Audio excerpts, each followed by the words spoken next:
Ah, yes, SpongeBob. Truly one of the greatest children's shows of all time.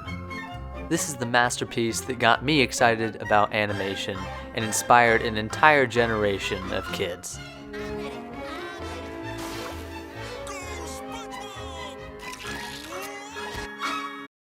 Where does one even begin when discussing such a monolith of television, a true titan of the industry? The only way that I can think to do it is to start at the beginning.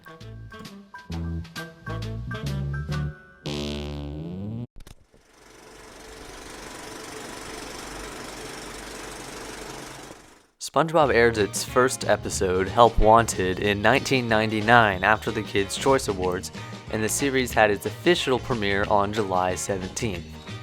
Little known fact, before creating SpongeBob, Stephen Hillenburg taught marine biology at the Ocean Institute in Dana Point, California. The series was an almost instant hit and blossomed into a wonderful first 3 seasons. Through his wonderfully colorful characters, Stephen Hillenburg had managed to capture the hearts and minds of almost an entire generation of kids. For years after, SpongeBob would be the template for how to create a captivating, funny, heartwarming cartoon. That's why it's important that we honor it and pay our due respects, because for all intents and purposes, SpongeBob is dead.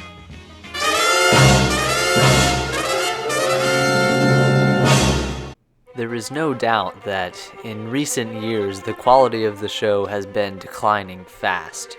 Instead of pulling on the charm and charisma that it used to have, the creators have resorted to cheap physical humor and animation tactics that just aren't working. The characters' faces are just too animated to seem natural, and the plot lines are repeatedly simplified with every season. All of the characters have been dumbed down into one essential characteristic that leaves them with little room to vary or grow.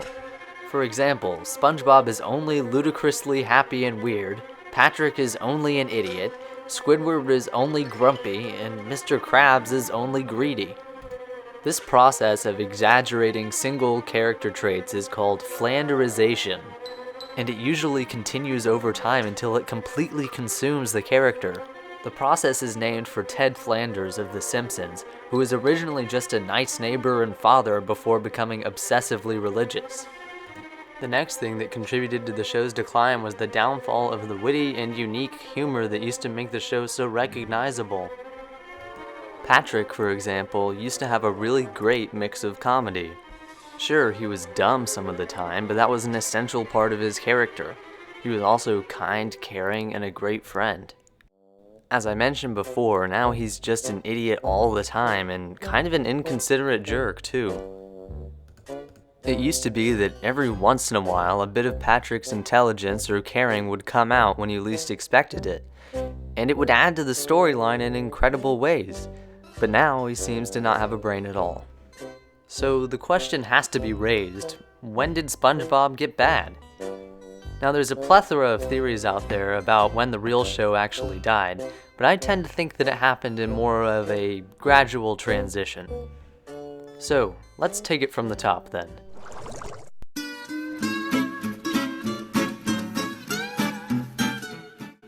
Almost every SpongeBob fan agrees that seasons 1 through 3 were good ones, and I personally consider them to be the golden years of SpongeBob. Almost all my favorite episodes and favorite scenes happened within these 3 seasons. So what happened at the end of season 3 that marked a noticeable change in the quality of the show? Change number 1, the first SpongeBob SquarePants movie. On November 19th of 2004, the first SpongeBob SquarePants movie, directed by creator Stephen Hillenburg, was released. The movie did pretty well, grossing about $85 million, and a lot of people, including myself, quite enjoyed it at the time. However, after the movie, SpongeBob's creator Stephen Hillenburg resigned as the producer, and a man named Derek Drymon took the reins, and with that shift came a lot of new writers. It's mostly these new writers that made the subsequent seasons seem so different from the first 3. The new writing is negligent, the jokes constantly fall flat, and the characters are just plain unlikable.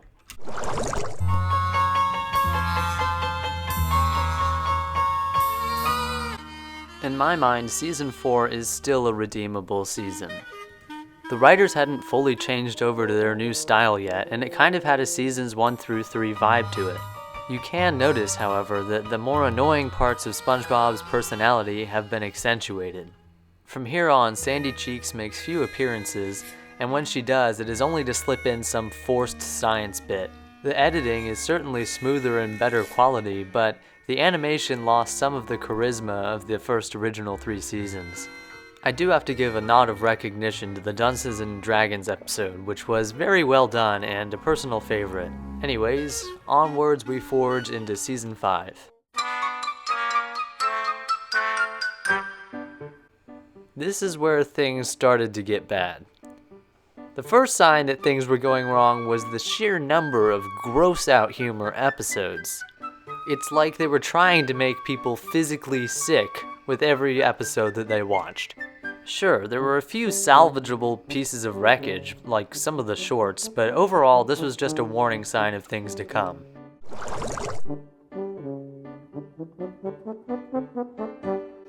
Alright, let's not mince words.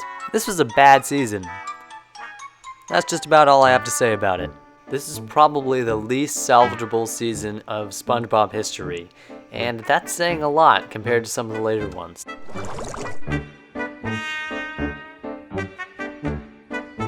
So I'm gonna lump together Season 7 and 8 because they're pretty similar in almost every way.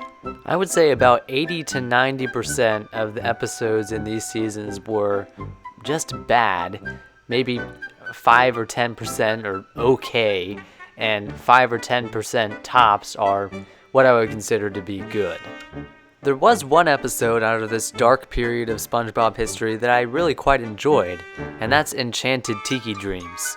But other than that, like I said, there's not much here worth looking at.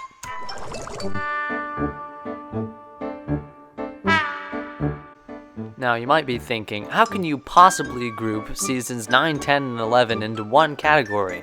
Well, the answer is that they're practically the same. This is when the horrid new, oversaturated animation style began to thrive, and that mixed with the flanderization makes these seasons merely a corpse of the original series. It's worth noting that Season 12 has been renewed for 2019, but you're probably kidding yourself if you think it's going to be any different than 9, 10, and 11.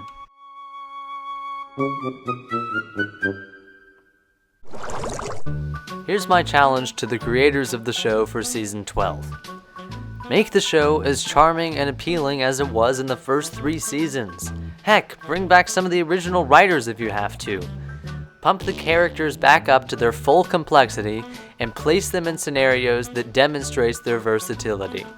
Do your best to write original, naturally flowing jokes that utilize the characters to deliver them instead of cracking weird slapstick cartoon jokes all the time. And finally, bring back the emotional impact of the show. No scene has yet to beat the heartstring-pulling tenacity of the scene from the original movie where SpongeBob and Patrick are dying together. Not everything has to be amusing. If you are able to accomplish just a few of these suggestions, I would be more than happy to declare SpongeBob undead. Not that that would really mean anything.